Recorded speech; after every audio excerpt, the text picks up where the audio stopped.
Kaya nga po ang laki ng problema dito. Dapat nakita ni Boying 'to. Una, sabi walang NBI. Diyan mo malalaman, eh. Meron kayong kaibigan doon sa mga siyota niyo, mga ex niyo, oh, 'di ba? Iba sinasabi, "Wala ako doon, wala ako doon." Yung mga asawa niyong lalaki o boyfriend niyo o kahit babae, girlfriend, "Wala ako doon, hindi ako nagpunta roon." Nung na-booking mo, ibang naratibo na, iba na sasabihin. Same thing nung nangyayari. Tapos victim, tapos galit pa. Yung ginaganyan ang ginagawa ni Matibag. Bigyan ko halimbawa. Halimbawa yung boyfriend mo, sabi, nasa opisina ako overtime. Pero nabalita sa'yo, nasa isang club, nakikipaglampungan.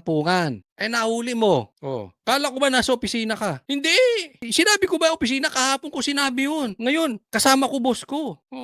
Ay, ba't ka nakikipaglampungan? Eto na, papasok na yung pabiktim. Kasi hindi mo ginagawa. Ito, pamilyar to sa mga babae. Hindi mo kasi ginagampanan yung ano mo. Hindi ka na naliligo. Hindi mo pa ako tinatabihan. At yung pangangailangan ko bilang lalaki, hindi mo na binibigay. Biktim pa siya. Ganyan ang ginagawa ni Matibag. Hindi nyo nakukuha? Biktim. Mag-iingat kayo mga babae sa mga ganyang klaseng lalaki, ha? Sila gagawa ng kalokohan. Sa kaduluduluan siya pa, biktim.